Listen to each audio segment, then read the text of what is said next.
A very good afternoon and welcome to a day like no other. It's Derby Day in the Midlands. Wolverhampton Wanderers against Aston Villa, two of the most famous names in the game. Two of the founding clubs of the Football League go head to head once more on the occasion of Wolves' 2,500th home league game. We'll maybe talk to Tomo about the first one of those a little bit later on. Come on, it was an easy joke to make. We've got to get a smile in. It did take you long, did it? Got to get a smile in at this stage of Derby Day because hopefully we'll be smiling in a couple of hours' time. The Hall of Fame Randy Thompson alongside us as ever, and a man, of course, who knows all about these kind of occasions too.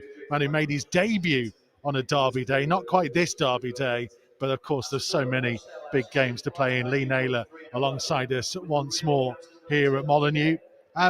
We'll get on to kind of Leeds in just a second, but I just almost start with the question that everybody's asking around the place, Tomo. Is that kind of, how are you feeling? Nervous?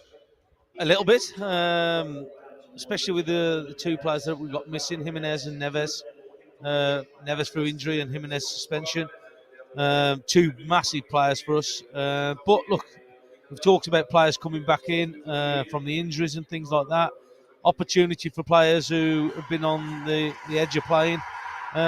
Opportunities today, massive game, especially against your local rivals as well. So look, I think they're just one place below us as well. I know it's a few points, but a lot of pride at stake today.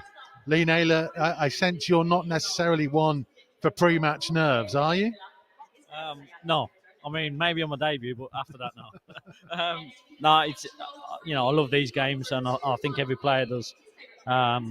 And then as for the fans, it's it's a special occasion. So hopefully, they can come up with the goods today and bring back the victory. They've got to improve, though, haven't they, Tomo? I mean, it's a funny old game, that Leeds one. I know we've had a long time to stew over it and to look back over what happened, and the red card had a big impact, and it was noticeable, I think, and notable that even Dermot Gallagher on the TV, who usually defends referees to the hilt, said that the Raúl Jiménez second yellow was wrong. But ignoring that, the Wolves got themselves into a situation that we haven't seen from them all this year. They've been so strong defensively. It was a crazy period that cost them that game. Well, it is, and so being in so much control in that first half, you're just thinking that it's going to be more goals for Wolves against Leeds. Comfortable 2-0 lead going into half time. Again, come out in the second half was comfortable.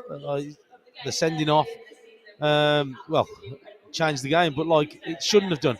So, because all you're doing is losing that man up front, and all you need to do is make sure you defend correctly, which we have done the majority of the games this season. But unfortunately, for whatever reason, we just couldn't defend. We just had a 10-minute spell where we couldn't clear the ball, we couldn't head the ball.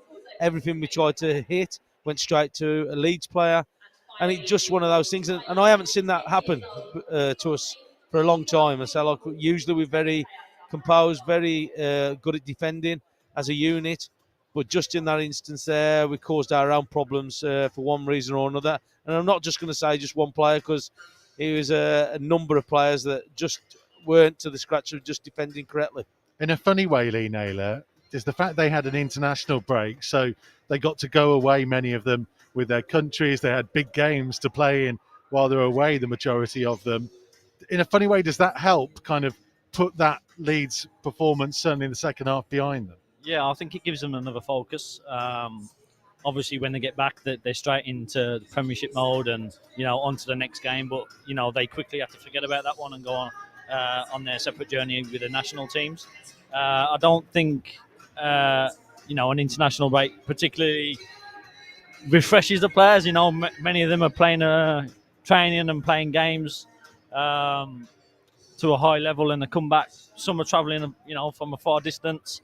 Some are on different time zones and sleeping patterns and all that. And I think, most of the time, I felt after international breaks, games are a bit dull.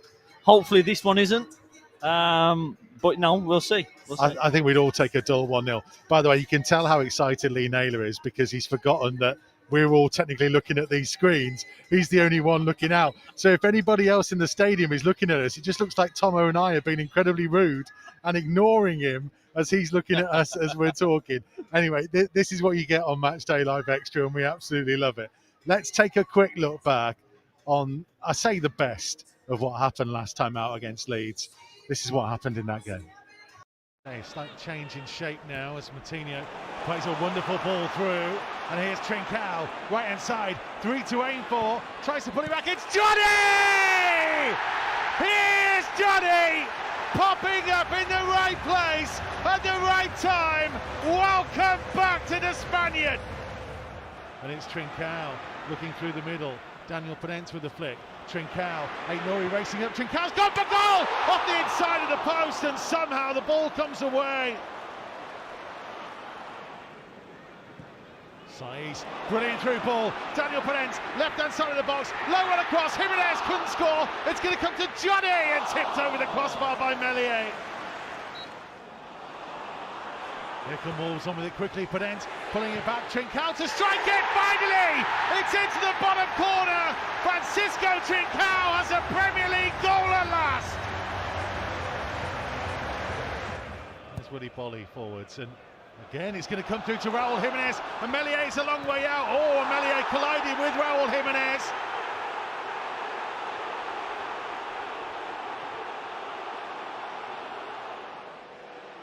Oh, well, it's a second yellow and it's a red. Yeah, I knew it. Rodrigo leaving it. Korku tries to switch the play, and it's picked up. Ayling, who strikes it low off the inside of the post, and somehow off the line, and now it's forced in. And Leeds have got themselves a lifeline. It's Ayling's cross, it's Daniel James who loops it over him off the bar, and Daniel James with the follow-up, and Jose Sá's got something on it. Saiz has sliced his clearance, it's gone high in the air, it's all over the place. Jose Sá's out of his goal, and Leeds have got it back to 2-2. It's Rodrigo. In comes the in-swinging delivery, it's deep. Ayling heads it back in, Bolly climbed high. Bolly trying to challenge again, it drops to Ayling and it's in, and Leeds have completely turned things round. Jose Sá's ball forwards, it comes off a Leeds head, drops to Yi-Chan Huang, who's curled an effort, brilliant save by Klassen. Thrown in towards Fabio Silva. Clever ball, Trincao, oh, tipped over the crossbar. So not the result we were hoping for. There has been changes from the starting lineup of the game. 2 of them enforced. Raúl Jiménez, of course, suspended, his second red card of the season. No Ruben Neves through injury as well. He went off early in that game. Max Kilman, the man on your screen, comes in for Romain Saiz, who is on the bench. He did return rather late from international duty, and there might have been a couple of cuts and bruises that he took away as well, so he is only amongst the substitutes. Kilman starts, we think, on the left-hand side of the back three. Marçal comes in for Rayan Aït-Nouri, who drops to the bench as left wing back. It will be a 2-man midfield of Dendoncker and Martinho, with Trincao, who we saw come off the bench to make one and score one. We'll talk more about him a little bit later on in the build-up, and Fabio Silva starting up top. That is the place we need to start, Andy Thompson, because Fabio Silva, 2 of his 4 Wolves goals have come in derbies. Last season against West Brom, home and away. So the feeling there is maybe he might be a big game player. Is that optimistic on my part? Well, I'm hoping so. I'm hoping he's a big game player. So look, because the thing is, though, he's got to get off the mark with his appearances, that he's getting opportunities. Well, Jimenez is out injured. Suspended. But he's got to take his chances. So look, it's all about making sure that he creates opportunities. He leads that line for us up front. That if he does get opportunity, he's got to take it. So look, we can't just keep waiting and waiting and waiting. I know he's been labelled with a big price tag, but I think that he's got to start giving something back here with goals, and that's one of the big things that he has struggled with this season. Jimenez has a little bit, so there's an opportunity for him today. There's an opportunity, as we've said before, if somebody gets injured or somebody's suspended, there's opportunity for other players, and he's got that today. You can let us know what you think, by the way. Use the hashtag Wolves Live on Twitter, at Mikey Burrows, at Wolves have your say. Lee Naylor, where do you stand on this? Because you've done a lot of work with young footballers as well in the last couple of years since you've stopped playing. There comes a point, doesn't there, where you kind of have to stop being that young player and go and grasp that opportunity. And today could be Fabio's day. Yeah, I mean, look, he's got the jersey. It's about working hard. It's about earning your luck. And, as long as he keeps doing those fundamentals, what you need in the game, his talent's there. You can see he's got talent.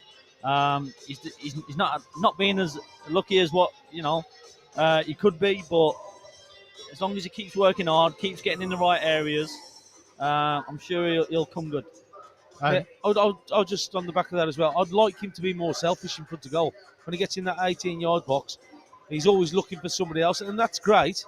But we all know that centre forwards are going to be looked at for goal scoring, and he's just got to be a little bit more selfish between the sticks. Yeah, I thought that last time we were on. I think there was 3 or 4 occasions where he had a shot. He had a shot on goal, and as a striker, like I remember mentioning Bully, and Bully would never give up a shot on goal. And that's how he's got to be. If he sees a shot on goal, take it. Be selfish. It would be remiss of me, with both of you knowing plenty about the left-hand side, that wing-back, full-back type position. Marçal in for Ait-Nouri. Tomo, what do you make of that change? It feels a little bit more defensive. Well, that's the only reason I think that he's probably looking at it more defensive, because of the way that Cash is down that right-hand side. He's like a winger at times, and he's going to be a threat down there. So has he gone for a player with a little bit more goal and defending, a little bit better at defending maybe? Possibly he could do that. So, because I think that at the Villa game as well, I think he played up against him before, didn't he? And I thought that the first half against Villa, I thought that he caused Marcel some problems, Cash. So I just think that he's got to be looking at it. Okay, experience, probably a better defender as such, but we're still just going to miss that Ait-Nouri, get pushing him back the other way for me. I thought that he might have played Ait-Nouri to try and get Cash to be pushed back the other way, but he's gone for the more defensive Marcel. Nails, what do you make of it? Again, I mean, it's. I think he's gone more defensive.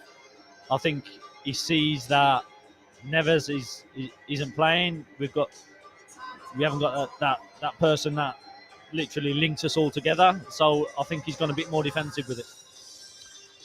We will talk a little bit more about the team news very shortly, and we will hear a little bit from Bruno Lage as well. But we thought at this stage of the programme, we'd just take a little bit of pause, because derby days can be tense, they can be nervy, and you sometimes need a little bit of light relief. And this week on the Wolves media channels, we put out perhaps the greatest video I think we've ever done. Andy Thompson and Steve Bull tasting food on a cruise. Connoisseurs, mate, connoisseurs. Here's a little taster for you.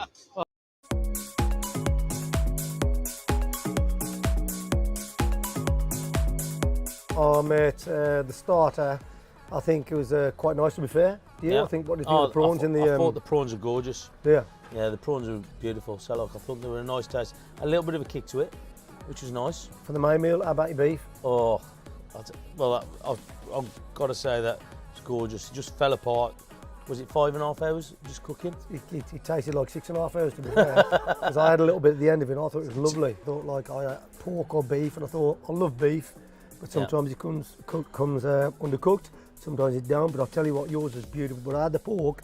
It was like having the biggest spare rib ever, and the taste, the taste was beautiful. Yeah, well, I had a touch of it, so look, it was lovely. So look, the pork was nice. Yeah. I just thought that the beef was just, the way that it fell apart was gorgeous. But my thought, pork was better. Okay, so we've got differences indecision here, indecision. So pudding wise, I had this looked like a tomato, but it was a beautiful apple, like a moose thing. It was absolutely beautiful. To be fair, you wouldn't let me know where near it though, did you? But I don't want people touching my food, but it's one of them things. That's my thing. But I looked at yours, I wanted that ball because I like hat-trick balls, right? Yeah. When I saw that ball come there, I wanted that, right? And when she came out with the hot caramel on the top and it melted, it looked beautiful. What was it like? It was lovely. It was gorgeous, yeah.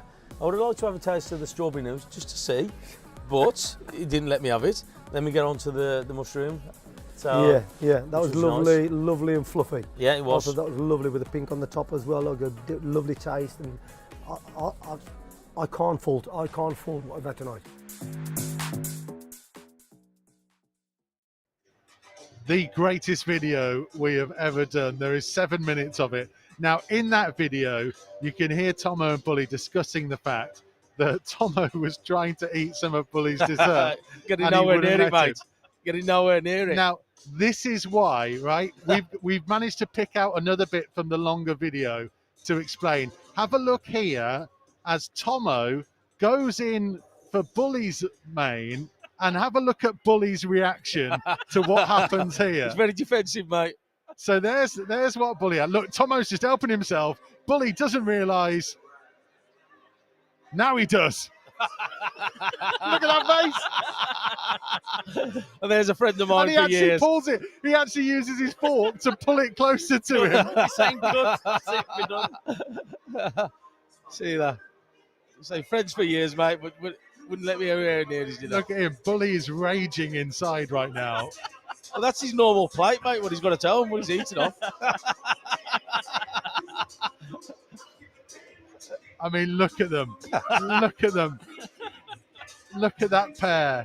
Do you know what? I've sat alongside Tomo now every week since, and he didn't tell me that he got to experience that kind of fine dining. I'll tell you what, mate. It was a great experience being on there. So, like, just going with it. So, all the different things. Bully's scared of heights. Wouldn't go into one of the cars. But yeah, it was great. I say, like, it's the first time I've been on a cruise ship. Like, and I'd say, like, I would definitely go again. It was great. It was a great experience. I know we only had a couple of days, but it was very good. It's a shame about the weather as well. Well, listen, if they ever do a Black Country version of MasterChef, you two are surely Up being for it, pulled mate. in. Up for it, mate. Down the canal. Down the canal, yeah. Unbelievable, unbelievable scenes. The full video is available on our Somebody YouTube showed it me the channel. other day. That was the first time I'd seen it since I've been back. Oh, it's funny. It is funny. Unbelievable, unbelievable. I haven't laughed as much for 7 whole minutes straight in a long time. I had a faces. giggle. But like I said, it's the first time I've seen it. It was on the video the other night, and it did make me giggle. It made me laugh. Thank you to Royal Caribbean Yeah, it was great. for making it happen for Tomo and Bully to be out there on that cruise. I'm sure there is more to come from their little adventure on the high seas. Let's get back to today. Gemma Frith has been putting today's match in context for us. The international break is over and the Premier League is back. We're into the final stretch now of the 21-22 season with just 8 games remaining, and we're kicking those off with a West Midlands derby at home. Now, our visit to Villa Park earlier in the season was a day to remember, coming back from 2-0 down to win 3-2. All 3 of those goals coming in the final 15 minutes, with Ruben Neves, of course, securing us all 3 points in front of the away end. Scenes we will never forget. But Aston Villa are going to be coming here today looking for payback, and now they only sit just 1 place below us in the Premier League table. They've had 3 wins in their last 5, and we both face defeats in our final matches before the international break. So both sides are going to be looking to bounce back to winning ways here this afternoon. A victory would give us our 2nd league double over Aston Villa since promotion in 2018, and it would boost us up to 7th in the Premier League table above West Ham. Derby days are always electric occasions, and we're expecting a very special atmosphere here this afternoon. Gemma Frith with the context of today's game. We want to go in focus for a little bit of chat here, Tomo, about Francisco Trincao, because his performance in the last game, I've heard some people talk about the best we've seen him. It feels like we've had to wait quite a while for him to have that kind of impact. What should we be expecting from him now for the rest of this season? Well, we've seen glimpses, haven't we? So look, and again, so I know that people are thinking that he hasn't really shown what he's made of throughout games. But when he come on as sub, so like he's shown something that we haven't seen before. The ability to actually create opportunities. Say he got a good goal, as you can just see on the screen there. But that's what he's got to do. He's got to do more of it. So look, now we know that we've been struggling in the goal scoring department. We know that Jimenez hasn't been firing as well as he normally is. Pedence has been playing well, but we've got to have other players to contribute to that attacking. And look, there's no doubt about it. He's got ability, but for me, we just haven't seen enough of it. And we've got to try and see a little bit more of it. So look, he needs to make sure that when he is up front, that he is offering himself available for the ball, but also as well, as you've seen there, taking his opportunities. Can he score more goals? Assists as well. So that's what it's all about. And we want to see more of it. I mean, he's clearly popular. You saw the reaction of all his teammates celebrating that goal as well. Clearly they see enough in him. They have the belief in him. I guess the question is, from all the times you've seen him, does he have the belief in himself? I don't know. So probably that's the question mark over it. Does he believe that he can actually do it consistently throughout the Premier League? For me, so what I have seen, apart from that chance, those chances against Leeds, haven't really seen it to the standard that we want or what the team needs. When he come on against Leeds, we saw that the way that he created opportunities, his movement was better, getting hold of the ball, and that's one of the biggest things. And I've said this time and time again. Once it goes up front, we need our strikers to actually be available for an option, but also as well making sure the ball sticks and gives us an opportunity to advance up the field. Yeah, I mean, and his role today, I mean, I'm told from those who are around the training ground quite often that he and Fabio Silva are very close. They become great friends in their time at the club, and you could see some of the reaction, especially I think Trincao ran over to Fabio and Marçal on the bench after he scored that goal. That their link-up play has to be important today, right? Yeah, it does. So look, and that's the thing I'm just talking about. It's got to stick up there. We know that Villa are a good side. Are probably one of the strongest departments that they've got is midfield. But it's making sure that when we get up that field, because I thought against Villa for 80 minutes at Villa Park, we struggled. We struggled to get hold of the ball. They were first to everything, and we've got to adapt that today. We've got to make sure that we got that fire in our bellies today with the game, because that's one of the things that you've got to do. You've got to compete against these teams. You've got to make it difficult for them, because they're a strong team. Villa are a very strong team, and we've got to go out there and match them and give more as well. And we need people like Trincao to offer that opportunity up front and to cause them problems. I think that if you can get the ball, get hold of the ball, you can cause Villa problems, but it's about making sure that you take care of it.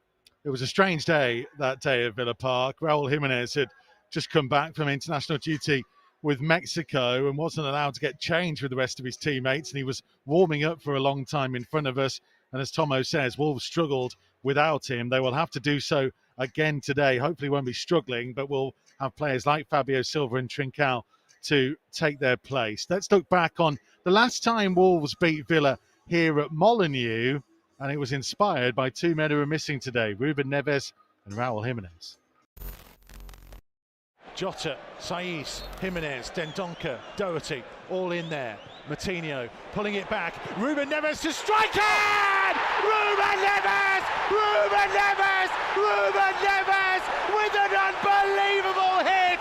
It's lift-off at Molineux! And the man who only ever scores special goals has done it again on Derby Day! Oh, good flick on by Doherty, and now Traore has got space to drive on.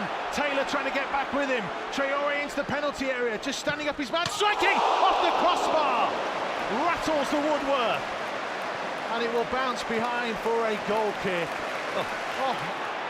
Saiz finding Neves. Neves, what a first-time ball to try and release Jimenez. Jimenez up towards the edge of the penalty area, cutting in field, shooting and wide. Traore spinning, now releasing Jimenez. That's brilliant. Here comes Jimenez on the right, up against Tyrone Mings into the penalty area, edge of the box. Still Raul Jimenez trying to force his way through. A back heel will find Ruben Neves. Adds the left-hand side to Jota. Jota cutting in field. Still Diogo Jota. Oh, tipped over the top by Nyland for a corner. Yeah. McGinn on the edge of the area, pulling it backwards to Taylor. Neves with a brilliant block tackle, and the ball is going to bounce into the path of Adama Traore. Taylor is out of the game as Traore looking to run at Douglas Luiz, and he leaves him for dead. It's Traore into the penalty area. Can he pick someone out? Pulls it back. Jimenez! Raul Jimenez! Into the bottom corner from the edge of the penalty area. Oh, you better believe it! And it goes delivered into the danger zone. Came off a Wolves' head, still alive. Fired in off the line there by Saiz, I think. It comes to... No, the goal's given. Goal decision system. Villa have one back. It looked for a moment as if Wolves had kept it out. So that was the last time Wolves beat Villa here. Don't worry. Of course, we're going to look back on the last time we beat Villa this season. That's a little bit later on, just before kickoff. Let's talk about Villa, though, boys, because they're in a little spell, aren't they, where they've lost the last two, having won the previous three before that. Lee Naylor, how do we assess what this Aston Villa team are about? They've made a couple of changes as well today. I think they're very similar to Wolves in that they've picked up a few wins, picked up a couple of losses, and that's the sort of thing they've been doing. In terms of the personnel, I think that they've got a good midfield system where McGinn, he's their engine, and I think he's massively important to what they do. And they've got the creativity of Ramsey in there as well, where I think it can cause problems. And it's, as I say, for us, it's a big loss with Neves, but it's going to be interesting in that midfield area today. Yeah, Morgan Sanson has come in for Douglas Luiz, Tomo, in the Villa midfield. McGinn, Sanson and Ramsey. Not too sure who will be the holding player amongst those three. It might be Sanson as a direct replacement, but that's not the biggest of midfield threes either, is it? But obviously 3 against 2, that's, as Niall says, that's a hell of a battle. Well, that's what it is, and that's where you're going to have to rely on your lads up front a little bit to help out. Can they stop that ball into midfield from the back from Villa? So it's going to be important to try and block that off. But also as well, it's making sure that your fullbacks are giving some help as well. So again, it's all about making sure that you get bodies around it, make it difficult, try and set little traps for them. So like they're good players in midfield for Villa. That's probably one of their strongest departments. They've got Watkins up front, who's a willing runner beyond. So they've got that out ball. But again, you can't allow them to give time to Coutinho. He's seen the ability what he's got, especially when he was at Liverpool. So I know he had the big move to Barcelona, but there's no doubt about it. So look, he's come back to the Premier League. He's added a few goals for Villa into it, and he's a quality player. So again, it's all about putting pressure on them. Don't give them too much time, because Villa will hurt you if you give them too much time on the ball. It's interesting, Lee Naylor, that Villa have gone with Leon Bailey as the other player alongside Watkins, with Coutinho on the left. Obviously, they had Emi Buendia in before, who maybe is a little bit more similar to Coutinho. Does that frighten you in terms of the pace that maybe Bailey adds slightly differently for Villa? That's exactly what I was just about to mention. I think he's put him in there because of his pace. He's direct. He makes you defend. And he's someone who you wouldn't want to play against. So definitely, I think he's put him in there for that, to get at our back five, to try and create options, for Watkins. So it's going to be interesting, but he's definitely in there for his pace. So where do Wolves get at them, Tomo? Where are Villa weak in that lineup? I think the two centre halves. I think Mings has always got that error in him. I think that if you put a lot of pressure on him, he'll give you an opportunity. I think that we spoke about Marcel, but he's going to be more defensive. If you can offer something going forward a little bit more, it's a bit like Johnny as well. Johnny just finding his feet still up for me, I think. He's played well, but again, those are going to be instrumental in the way that we play. Can they push forward and try and take the game to Villa? Because again, they're going to throw everything at us, especially down that midfield. You've seen McGinn, just passing that ball down the channels where they've got Watkins, what will be chasing after it. And it's going to be important. Can we just stop those gaps? Because the ball, what he'll do, the ball will come first time to him, and he'll just play that ball down into the corner, and he knows Watkins will be running onto it. So we've just got to be careful about making sure that we don't hold too much of a high line, but it's about putting pressure on those midfield players for me. We'll get the boys' predictions in just a second. Let's hear a little bit from Bruno talking to the media ahead of this game. Bruno, you won that extraordinary game at Villa earlier this season. Villa on that day were managed by Dean Smith. We know, of course, they're now managed now by Steven Gerrard. What do you see as the changes in Villa since that side that you played earlier in the season, now under Steven Gerrard? Look, they changed the system. They changed the system, and they come that with a different idea. The system give him a different idea. I remember watching some games from Rangers, especially 2 years ago, Porto Rangers, Benfica Rangers also, and the idea is there, but not with one striker and two wingers.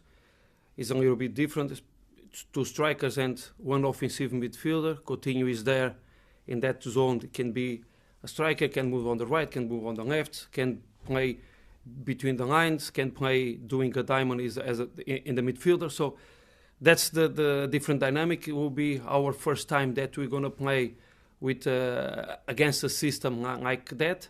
So one more time, I think it's going to be a big challenge for us, because a top player, Gerard was, have a lot of experience as a manager now. Aston Villa is a massive club with top players, and another good challenge for us to play the way we want to play at home and with our fans. It is going to be a big challenge today. It's funny, actually. There's something weird about derbies at 3 o'clock.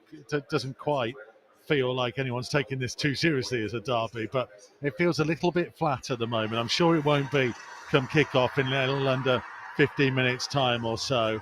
I asked you right at the start, how are you feeling about all this? Tomo, since we've discussed quite a bit of it, how are you feeling now? Look, so if we play to our full potential today with the backing of the crowd as well, we'll give Villa a good game. So look, as I said, there's a couple of big players missing for us, but there's no reason why the players who are coming in can't cause problems for Villa as well. But for me, it's making sure that we compete against Villa, making sure that we make things difficult for them. If we start to give them too much time on the ball, then we're going to get punished. But again, for me, I think that we need to just take the game to Villa a little bit. I'm confident in that. That we're going to have a go. Nails? It's difficult. I'll take a draw. I'll take a draw right now. I think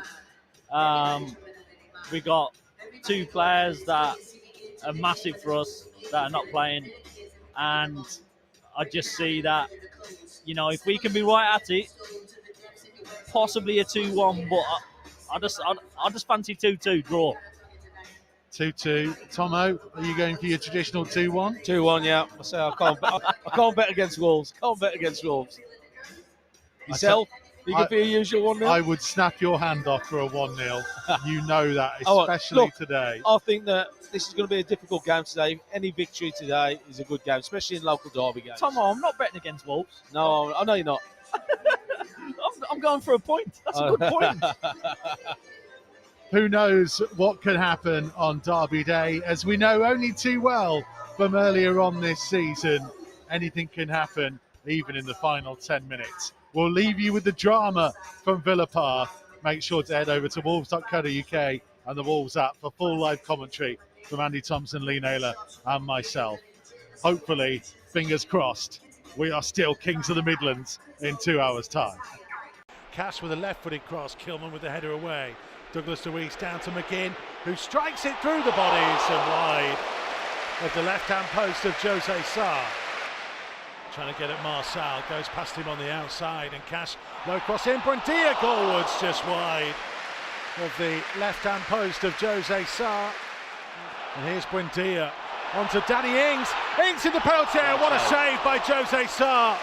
Flying to his right-hand side to deny the England man.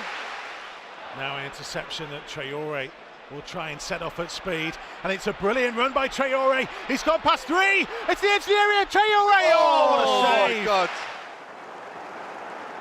Semedo now to Neves to his right. Neves lifting a lovely ball in. Oh, they all missed it.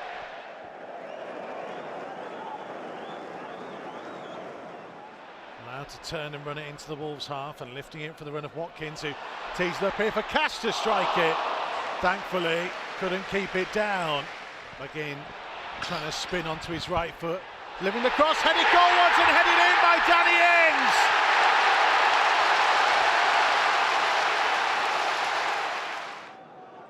Oh, Hisham Wanger's just given it to Watkins on the edge of the box. Initial shot blocked, McGinn striking, deflected and in. And Aston Villa double their lead. Neves Lovely ball by Neves for Potence, and a cross and in by Romain Saiss, and Wolves have given themselves a lifeline. 5.5 minutes remaining. Daniel Podence's corner. It bounces through. Fabio Silva trying to get a foot to it. Kilman off the crossbar, and somehow it comes back out. Traore, left-hand side of the box. Traore trying to find some space, stabs his cross towards the far post. Then Cody! It's over the line! It's over the line!